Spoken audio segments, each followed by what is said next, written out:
이제 목사님들 보시니까 한 절로 빠지지 않잖아요.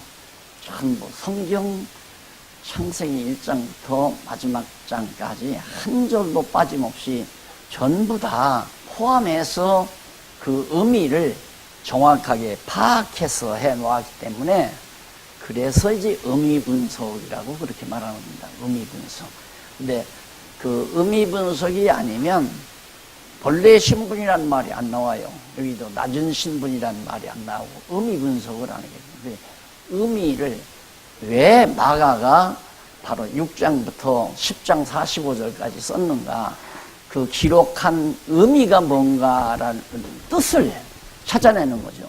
그러니까 성경 해석이라고 하는 것은 내용을 파악하는 것이 해석이 아니라 그 내용의 뜻을 파악하는 것이 성경 해석 아니에요. 그런데 지금까지 우리는 성경 주석이라고 하는 것이 전부 내용 파악이에요. 어떤 내용이다. 그 내용만 얘기하다가 보니까 의미는 전혀 알지 못하는 결과가 된단 말입니다. 그래서 그 의미를 이렇게 찾아서 제목으로 밝혀 놨다는 것이 바로 이 교재의 중요한 하나의 요소입니다. 자, 그러면 거기에서 버림당하는 신분 가운데, 이건 지금 현재란 말입니다. 당하는, 현재 예수님께서 버림당하고 있는 현실을 가르치는데, 버림당한 신분을 가르치는데요. 1번. 버림당한, 지금 이미 버림당했어요. 당한 신분. 현재도 버림당하고 있지만 이미 버림당한 신분. 이게 이제 7장 1절로 23절, 1절로 23절까지 나옵니다. 자, 그러면 그 버림당한 신분을 가르치기 위해서 마가는 어떤 내용을 기록했느냐면 7장 1절로 13절까지 보면 하나님의 말씀을 버린다는 책망을 통해서 예수님의 신분을 증거하는 내용입니다. 그 유명하죠? 바리새인과 서기관 중 몇이 이제 예루살렘에 왔어요. 그래서 예수님께 모여들었습니다. 예수의 소문을 듣고 예수를 어떻게든지 책잡아서 죽이려는 거 아니겠어요? 그런데 보니까 제자들이 이제 손을 씻지 않고 음식을 먹는단 말입니다. 그걸 이제 됐다. 어떻게 너희들은 모세의 율법을 범하고 또 그다음에 정말 율법을 범하고 규례를 범하고 또 장로들의 유전을 범하면서 손을 씻지 않고 밥을 먹느냐. 그럴 때 이제 예수님께서 무슨 말씀을 하면 5절에 보면 이렇게 말씀하죠. 이에 바리새인들과 서기관들이 예수께 묻되 어찌하여 당신의 제자들은 장로들의 유전을 준행치 아니하고 부정한 손으로 떡을 먹나이까. 여기서 장로들의 유전이라는 말은 사내들인 공유에서 말한 소위 이제 그들이 가르치는 이제 법이 있죠. 사내들인 공유원들이 만든 법이 있어요. 그 뭐라고 그러죠? 그 법을 교회 개혁문에다가 썼는데 한 3,000가지가 된다는 거죠. 그렇게 정말 백성들을 지배하기 위해서, 백성들을 다스리기 위해서 사내들인 공유에서 별도로 율법 외에 별도로 아주 엄청난 양의 법률을 만들어서 그걸로 백성들을 이제 지배하고 다스리고, 그래서 이제 바로 현대판 탈무드. 그러니까 장로들의 유전이라는 게 탈무드를 통해서 이제 전해지는 거거든요. 그러니까 뭐가 같으냐면 여기서 한 가지 더, 그냥 우리는 그런 얘기 쓱 지나가지만 오늘의 현실에다 비교하면 성경에 하나님의 말씀을 따라서 살아야 될 올바른 복음적 교훈이 다 나와 있어요. 빠짐없이. 더할 수도 없고 덜할 수도 없는, 빼낼 수도 없을 만큼 완벽하게 성경에 우리 성도들이 어떻게 하나님을 경외하고 사는가에 대한 진리가 다 나와 있어요. 그런데 왜 지도자들은 별도로 모여서, 인간들이 모여서 법률을 만들어가지고, 소위 헌법을 만들어가지고 교회를 다스리니까, 이것이 제가 던지는 최대의 질문 아니에요. 이 질문 앞에 아무도 대답 못하더라고요. 법률학자도 그 질문 앞에는 대답을 못하더라고요. 해서는 안 되거든요. 어떻게 인간들이 모여서 지도자랍시고 모여가지고 헌법 만들어서 헌법대로 교회를 다스려 간다는 건 말이 안 되는 거란 말입니다. 이것과 똑같은 거예요. 그 당시 바리새인들이 예수님께 와서 왜 당신들은 장로들의 유전, 전통 이런 걸 저버리고 어떻게 손을 씻지 않고 밥을 먹느냐, 이러니까 예수님께서 답변하는 얘기가, 너희가 정말 그 뒤에 말씀이 나오죠.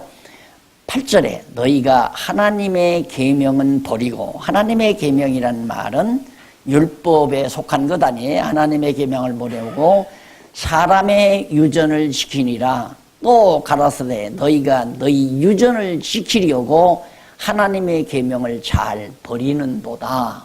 자, 여기서 계명을 버린다.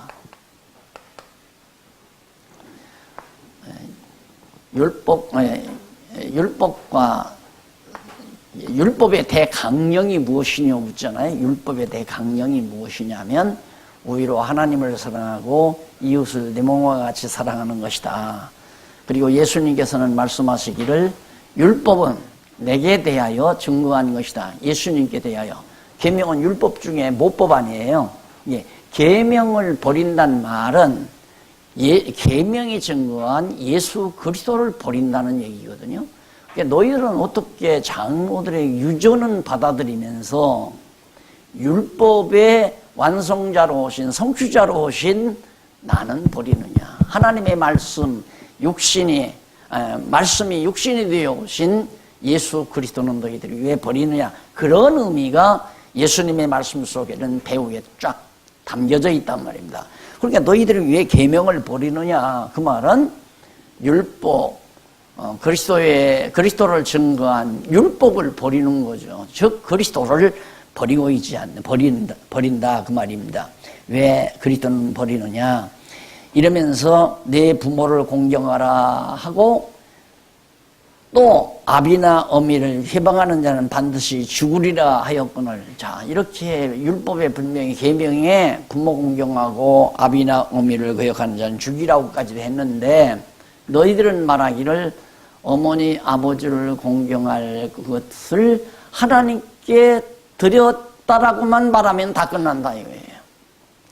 자, 그러니까 그 당시에도 사내들인 공회원들이죠. 종교 지도자들, 예수님 당시에 바리새인이나 이 사람들도 하나님께 드린다고 자꾸만 얘기해서 이제 자기네들이 백성들로부터 다 늑탈에다가 살았다는 것 다 우리가 다 알고 있잖아요. 많은 백성들로부터 하나님께 드린다는 명목으로 많은 백성들로부터 세금을 받아가지고 포탈하고 살았다는 말입니다. 그렇게만 하면 부모 공경 안 해도 된다 이거예요. 나는 이 내용을 보면서 여기다는 내가 그런 책에다는 이런 얘기 안 썼지만 어쩌면 그렇게 지금처럼 똑같으냐.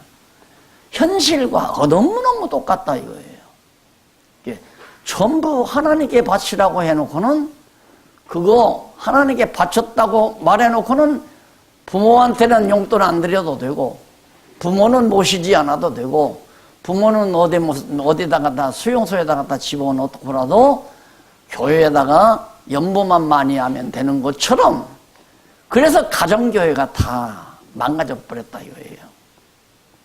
그래서 이제 가정 살림이 중요한 것이 아니라 날마다 나와서 신방 다니고 날마다 나와서 철야 기도하고 기도원에 가서 엎드려서 기도 열심히 하고 그게 믿음이 좋은 것처럼 그렇게 다 한국 교인들을 가르쳐 왔다 이 말이에요. 그걸 지금 예수님이 꼬집는 거 아니에요. 지금 모습이나 아주 지금까지의 모습이나 아주 흡사해요. 너무너무 흡사해요. 그래서 연보라고 하는 것은 엄밀히 말해서 실제적으로는 하나님께 드리는 게 아닙니다. 하나님께 드리는 게 아니라 연보는 가난한 자들에게 주는 거죠. 가난한 자들에게 보충하기 위해서. 연보의 원리라고 하는 것은 부요하신 그가, 예수 그리스도께서 부요한데 그가 부요함을 저버리고 낮고 천한 이 땅 위에 오심으로 오늘 가난한 우리로 하여금 부욕해 하려고, 영적으로 우리를 부욕해 하시기 위해서 예수님이 오셨다. 그것이 그리스도의 정신, 연보 정신이란 말입니다. 마찬가지로 많이 가진 자가 가지지 못한 어려운 자들을 구제하기 위해서, 그 연보는 구제가 거의 다예요. 그리고 이제 복음을 전하는데 선교비, 전도비로 쓰는 거, 그게 이제 주로 성경에서 나오는 거 아닙니까? 건축은 거의 초대교회는 없었잖아요. 초대교회 당시에 돈 걷어서 건축하고 이렇게 했다는 건 별로 없거든요. 그래서 저는 처음에 교회당을 질 때 우리는 성전을 짓는 게 아니라 우리 성도님들, 여러분들 주말 별장을 짓는다 생각을 하고 우리들이 주말에 함께 모여서 그리스도 안에서 교제하고 선한 일 도모하고 그리고 서로 하나님의 말씀을 나누면서 살 수 있는 아름다운 우리 성도님들의 별장을 짓는다 생각하고 지십시다. 그렇게 얘기를 하고 짓기 시작한 거예요. 그 성전 짓는다, 그게 말이 안 되는 거예요. 그게 왜 성전입니까? 성전이 아니죠. 성전은 머리로, 그리스도를 머리로 해서 우리 성도들이, 구원받은 성도들이 하나하나 지체로, 그리스도의 지체로 모여지는 거, 그것이 이제 성전을 짓는 거죠. 그럼 목사님들이 성전을 짓는다 할 때는 예수 그리스도를 주인으로 해서 당신도 주님의 몸된 교회의 오른팔이다, 왼팔이다, 주님의 오른다리다, 왼다리다, 손가락이다, 발가락이다, 이렇게 지체로 삼도록 자꾸 그리스도의 몸으로 붙여주는 일이 성전을 지어가는 일이란 말입니다. 그 에베소서에서 말하는 하나님의 전으로 점점 지어져 가느니라, 2장 마지막 부분인가요? 그렇게 나오죠. 그러니까 성전은 그리스도의 몸을 이루어가는 게 성전이고, 건물은 성전을 이룬 성도들이 함께 모일 수 있는 장소, 회관을 마련하는 것이 바로 교회당이고, 예배당이라는 말도 순수하지 못해요. 교회당이라고 해야, 교회회당이라고 해야 가장 순수한 겁니다. 그런데 그 하나님께 그걸 갖다 드린다고 한다는 건 말이 안 되는 거예요. 하나님이 건물 받아서 뭐 하겠어요? 지상에 있는 건물. 온 우주가 하나님의 것이고 땅이 발등상이고 하늘이 보좌이고 그러는 하나님을 어떻게 기시평 지어놓고 그 안에 하나님을 모신다는 말이 안 되는 거거든요. 그런데 그런 말들이 하나의 그런 어떤 무속적인 이방 종교적인 사고방식 때문에 신전 개념. 그래서 종종도 그러잖아요. 우리 조상신을 모시자 해서 종종의 다 짓잖아요. 이렇게. 건물 하나 씌워놓고 거기다 초송화도 해놓고 이름 다 써놓기도 하고. 그런 거에 익숙해진 우리들의 생활 풍습이 바로 오늘날 교회 타락을 불러일으키는 결과를 가져왔다. 그래서 어떻게 하나님께 드림이 됐다, 하나님께 그거 갖다 바쳤다, 아버지 어머니 용돈 드릴 돈 건축연보로 냈다 하면 어머니 아버지 용돈 안 드려도 된다, 이런 결과가 되고 말았다 이 말이에요. 그러니까 가정이 다 무너져 버리는 결과가 되지는 거죠. 그걸 지금 예수님께서 말씀하는 게 아니에요. 그러면서 사람이 입으로 들어가는 것이 나를 더럽게 하는 것이 아니라 입에서 나오는 것이 더럽게 한다. 입으로 나오는 건 우리 속에, 마음속에 있는 것들이 전부 다 시기, 질투, 미움, 증거, 살인, 강도, 각종 죄악들이 전부 입을 통해서 다 드러나지 않느냐. 그런데 너희들은 어떻게 정말 장로의 유전은 받아들이면서 계명은 버리고 있느냐. 계명을 버린다는 말은 궁극적으로 깊은 의미로 들어가면 예수 그리스도를 너희들은 영접지 아니하고, 지금 바리새인들이 예수님 자꾸 박대하는 거 아니에요? 책 잡으려고 하는 것은 언젠가는 결정적으로 붙들리면 잡아다 죽이려고 지금 예수님 따라다니는 거란 말입니다. 어떻게 너희들은 장로 유전은 잘 받아들이면서 성경의 계명을 통해서 율법을 통해서 나를 예수 그리스도를 증거한 이 놀라운 말씀은 버리고 있느냐? 다시 말해서 계명이 증거하고 있는 그리스도를 왜 너희들이 영접지 아니하느냐? 그 얘기가 바로 1절로 13절까지 나오는 얘기예요. 그 다음 넘어가 보면요, 7장 14절로 23절 비유를 풀어서 버림당하는 말씀하신 분을 드러냅니다. 이제 무리를 다시 불러 이르시되 너희는 다 내 말을 듣고 깨달으라. 무엇이든지 밖에서 사람에게로 들어가는 것은 손을 씻지 않고 집어먹는 것은 사람을 안 더럽힌다 이거죠. 그걸 이제 구체적으로 설명을 해 주어요. 그러면서 16절 사람 안에서 나오는 것이 사람을 더럽게 하는 것이니라 하시고 무리를 떠나 집으로 들어가시니 제자들이 그 비유를 물어요. 제자들이 아직도 못 깨닫는 거예요. 그래서 예수님 따라 들어가서 물어요. 계속해서 그 비유를 묻자온데 예수께서 18절에 나오죠. 이르시되 너희도 이렇게 깨달음이 없느냐? 왜 이렇게 정말 답답하냐 이 말이죠. 무엇이든지 밖에서 들어가는 것이 능히 사람을 더럽게 하지 못함을 알지 못하느냐. 설령 더러운 흙이 묻은 음식을 먹더라도 그것이 사람을 더럽게 하지는 않는다 이거죠. 이는 마음에 들어가지 아니하고 이는 마음으로 더러운 음식은 마음으로 들어가지 아니하고 배에 들어가서 뒤로 나가버리지 않느냐. 그러니까 사람 더럽히지 못하는 것이다. 또 가라사대 사람에게서 나오는 그것이 사람을 더럽게 하느니라. 속에서 곧 사람의 마음에서 나오는 것은 악한 생각, 음란, 도적질, 살인, 온갖 그 더러운 것들이 거의 다 기록되어 있잖아요. 이 모든 23절 이 모든 악한 것이 다 속에서 나와서 사람을 더럽게 한다. 앞에 나온 그 바리새인과의 대화를 보충해서 설명함으로 바로 여기 나오잖아요. 계명 말씀하신 분을 들어 예수님 자신이 말씀이 육신이 되어 오신. 그래서 우리가 처음 개론 공부할 때요, 태초에 말씀이 계시냐 했을 때 이 태초란 말은 영원한 태초 아닙니까? 영원한 때에 말씀이 계셨다. 이 말씀은 바로 로고스란 말이라고 내가 말씀해. 로고스를 말하는 거다. 로고스. 로고스는 언어를 말하는 게 아니에요. 언어. 예, 언어는 레마라고 그러죠. 헬라어로 레마라고.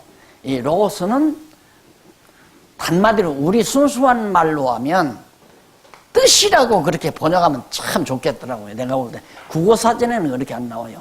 이성, 생각, 사상 이런 것들을 모두 보통 이성이라든가 생각이라 그런 뜻으로 이제 로고스가 번역이 되는데 철학적 로고스. 그런데 우리가 성경적으로 번역하면 하나님의 생각, 사상, 작정, 계획, 뜻 다 거기에 포함되는 거 아니에요? 생각이나 사상이나 작정이나 계획이나 이런 것들이 다 우리 단마디로 말하면 하나님의 뜻 이거예요. 의미란 말입니다. 의미. 그래서 의미 분석이란 말이 이 땅 위에 계시하면서 예를 들어서 바리새인과 예수님이 대화를 나눴어요. 먹는 것 때문에 손 씻지 않고 먹는 것 때문에.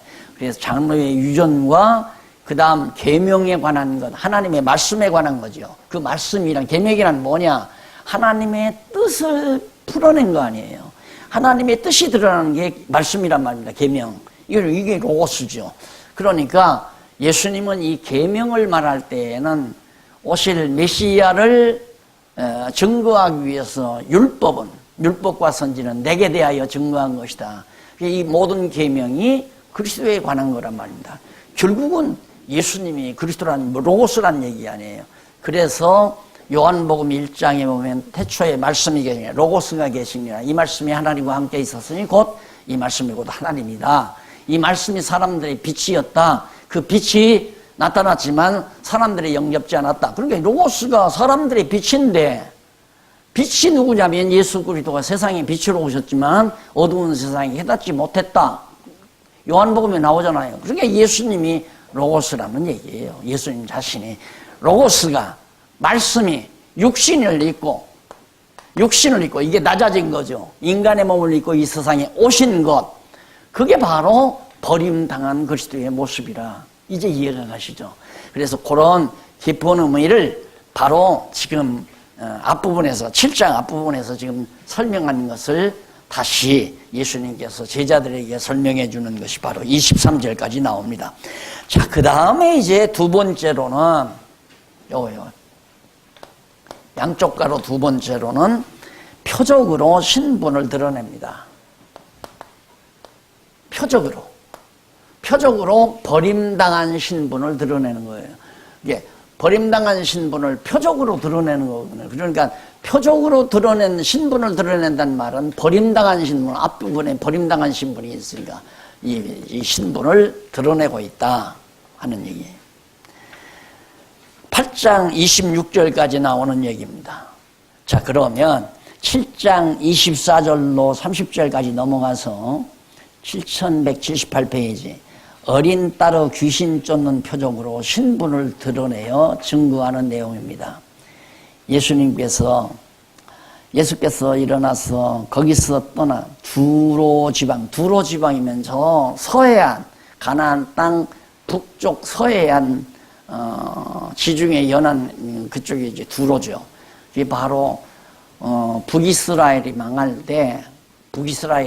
때 전부 다 이방 땅으로 다 이방인들이 와서 살던 그런 지역입니다.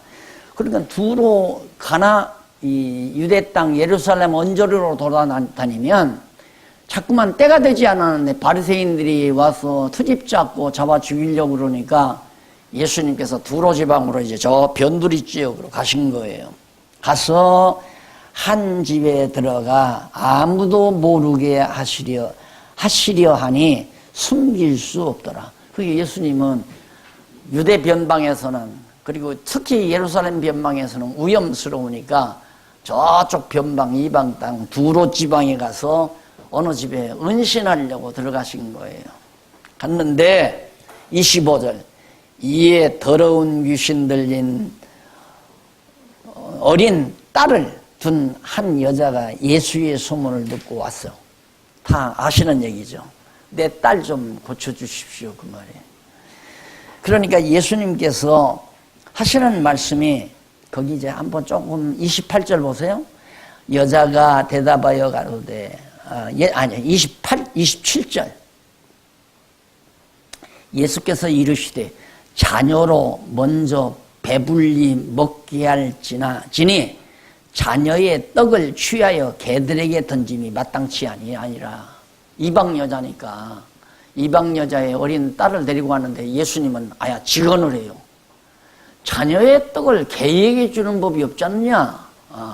그러니까 자녀라고 하는 것은 자기는 지금 유대인들 바로 아브라함의 후손들이 이제 그때까지는 자녀 아니에요. 그러니까 그들에게 내가 왔지 개 같은 이방인들에게 내가 줄 수 있는 게 아니다. 그래서 앞에서 오병이의 역사도 나타나고 뭐 이런 모든 떡에 관한 얘기가 요한복음에도 나오지만은 전부 예수님과 관계가 있는 거거든요. 그러니까 나는 유대인의 잃어버린 자를 찾으러 왔다. 그 말이죠. 내가 이방 개를 위해서 내가 온 게 아니다. 그러니까 이 여자가 답변하는 말이 28절에 나오잖아요. 주여, 참 옳은 말씀입니다. 맞기는 맞은데 상 아래 개들도 아이들의 먹던 부스러기를 먹나이다. 대답이 명답 아니에요. 그때 예수님께서 가라사대 이 말을 하였으니 돌아가라. 네가 나한테 그 말을 했으니 돌아가라. 귀신이 네 딸에게서 나갔느니라. 예수님께서는 테스트한 거예요. 그 여인을. 여자가 정말 자기를 그리스도로 믿는가. 근데 정말로 딱 얘기를 하거든요. 개도 주인의 자녀들이 먹던 부스러기를 먹지 않습니까? 그러니까 됐다. 가봐라, 내 딸의 병이 귀신이 나갔다. 이게 나간 거예요. 자, 이렇게 해서 이제 귀신을 내쫓았는데, 지금 현재 예수님은 이 여인에게로 가기 전에 앞에서 이제 유대인들이, 바리새인들이 예수님을 지금 막 죽이려고 하니까 피신해 갔잖아요. 버림당한 모습이에요, 예수님이. 자, 참, 저도 그 하나님의 영원하신 작정 섭리, 이걸 제가 확실하게 믿지 않았을 때는 참 예수님께서 12명이나 더 되는 영들을 보내가지고 뭐 그때 예수님 잡으러 왔을 때 다 죽일 수 있다고 그랬는데 왜 그렇게 바보처럼 자꾸 도망다니는가? 뭐 때문에 도망다니냐 이거요. 그리고 사도 바울이 바구니 타고 성을 피해서 갈 때 하나님이 하셔도 너무 하셨다. 얼마나 창피하겠어요, 여러분. 그 높은 성에서 바구니를 타고 밤중에 그걸 성을 내려와가지고 도망을 치니까 나 같으면 정말 하나님이 살아계신가. 세례 요한도 그 의심을 했잖아요. 감옥에 들어가 살면서 분명히 그 요단강에서 세례 줄 때 자기가 예수가 하나님의 아들이라 소리를 자기가 들었고 그렇게 믿었는데 자기가 지금 이렇게 어려운 입장에 들어있는데도 감옥에 들어서 죽느냐 사느냐 이런 환경 속에도 예수는 면회 한 번도 오지도 않고 영치금 한 푼 넣어주는 법도 없고 세상에 어떻게 그럴 수가 있는가. 의심이 생기니까 자기 제자를 예수님께 보냈잖아요. 가서 그 말만 물어봐라. 오실 그이가 당신이라고 물어봐라. 그게 감정이 섞인 말 아니에요? 그 질문 내용이 오실 그이가 당신입니까? 그러고 물어봐라 이거예요. 나 헷갈린다 지금 사도 요한이. 그런 게 많아요 성경에. 그러니까 버림당한 신분이 어느 정도까지 바리새인 별 볼 일 없는 바리새인을 피해서 어디 저 두로 지방에 알지도 못하는 한 여인 어느 집에 들어가서 은신하고 생명을 부지하려는 그리스도의 모습이 될 만큼 그렇게 버림당한 모습이 명확하게 드러나잖아요. 그래서 내가 지금은 이렇게 버림을 당했지만은 그래 미친 내 딸 준다. 알았다. 내가 언젠가는 이방인들에게 예수를 믿고 구원은 이 놀라운 진리가 이제 주어진다는 사실을 여기서 잘 밝혀주는 거죠. 그래서 버림당한 그런 신분을 귀신 들린 여인의 딸, 어린 딸을 고쳐줌으로 야 진짜 버림당한 상태에서 귀신의 딸을 고쳐줌으로 그리스도라는 사실을 확실하게 증거해주고 있다고 하는 것이 바로 이 내용이 준고 있는 진정한 의미다. 그 다음 이제 31절로 37절도 거기도 보면 귀먹고 어눌함을 고친 표적으로 신분을 드러내는 거예요. 예수께서 다시 두로 지방에서 나와 시돈, 두로와 시돈이 같은 그 해변가에 자리하고 있잖아요. 그게 멀리 예루살렘으로부터 멀리 자꾸 떠나가시는 거예요. 지나고 데가볼리 지경을 통과하여 갈릴리 호수의 이름에 저 갈릴리 호수는 저 변방아니에요. 갈릴리 호수의 이름에 사람들이 귀먹고 어눌한 자를 데리고 예수께 나와 안수하여 주기를 간구하거늘 예수께서 그 사람들을 따로 데리고 무리를 떠나서 손가락을 그의 양 귀에 대고 그러니까 많은 무리가 보는 앞에서 하면 얼마나 좋아요. 그런데 환자들만 데리고 따로 가는 거예요. 그 사람들 무리가 안 보이도록. 아마 우리들이 그렇다면 막 많이 모여라. 많이 모일수록 좋다. 그래서 사람들 막 보는 앞에서 다 막 봐라 이제 내가 다 병을 고칠 테니까 하고 그렇게 과시를 할 테지만 예수님은 버림당한 상태이기 때문에 귀신을 고치고 벙어리를 고치고 귀머거리를 귀를 고치고 한다는 것은 정말 무서운 일이란 말이에요. 그 당시로는. 그래서 정말 또 그렇게 고치는 걸 알면 버림당해야 될 예수님이 혹시 바리새인과 서기관들이 두려워서 야, 저 혹시 진짜 메시아가 아니냐, 진짜 그리스도가 아니냐, 야 선지서에 보면 귀머거리를 고치고 귀신을 내쫓고 그냥 막 귀를 벙어리를 말하게 하고 이것이 이제 그리스도의 증거인데 메시아로서의 증거인데 야 진짜 벙어리가 났네. 야 귀머거리가 고쳐진다. 야 혹시 진짜로 하나님께서 보내신 메시아인지 모른다. 그래서 벌벌 떨고 가서 다 회개하고 돌아와. 예수를 십자가에 못 박아 안 죽이면 안 되잖아요. 아직 기간이 안 됐으니까 버림을 당해야 돼요. 언제까지? 예수님께서 예루살렘에 올라가서 6월절 지나 십자가에 못 박혀 죽으실 때까지는 계속 버림을 당해야 된다 그 말이에요. 그래서 버림당하는 그 과정을 지금 여기서 잘 드러내 보여주고 있는 겁니다. 그 다음에 이제 8장 1절로 10절에 보면 참 놀랍죠. 실비형이의 표적으로 무리에게 신분을 드러내주는 내용. 자, 제가 조금 앞서 그 귀신 들린 딸을 고쳐주는 그 내용에서 그 귀신 들린 딸의 어머니가 개도 주인의 상에서 떨어지는 부스러기를 먹습니다는 말을 예수님께서 그 의미를 정확하게 파악하시고 그 딸의 병을 고쳐줬다 이 말이에요. 그 의미를 알고 나니까 이 칠비영이의 표적이 그냥 의미가 확 들어오더라고요. 아하, 바로 먹고 남은 부스러기라는 것이 유대인들로서 믿고 구원 얻을 자는 다 구원 얻지만 그들이 버린 예수 그리스도가 십자가에 못 박혀 죽으시지만은 3일 만에 부활하셔서 그 놀라운 그리스도의 복음이 이방 민족에게 전파될 것에 대한 놀라운 의미와 뜻이 바로 이 칠병이어의 표적에도 오병이어도 마찬가지예요. 칠병이어의 표적 속에 담겨져 있구나. 그래서 이제 의미가 자꾸만 파악이 되는 거예요. 의미가. 그래서 우리 성경신학의 개관은 어디에서부터 출발해요? 성경을 의미로 살펴봤다는 것. 왜라고 하는 건 뜻을 알려는 거 아니에요. 그 뜻이 뭐냐. 왜 하나님은 천지만물을 창조했나. 왜 하나님은 아담을 창조했나. 왜 선악과를 만들었나. 전부가 그 의미 파악이란 말입니다. 근데 의미는 모르니까 내용 파악밖에 안 하는 거예요. 신학교 다녀도 그렇고 성경학교 다녀도 그렇고 보면 성경에 내용 분석하라고 하지 의미 분석하라고는 안 해요.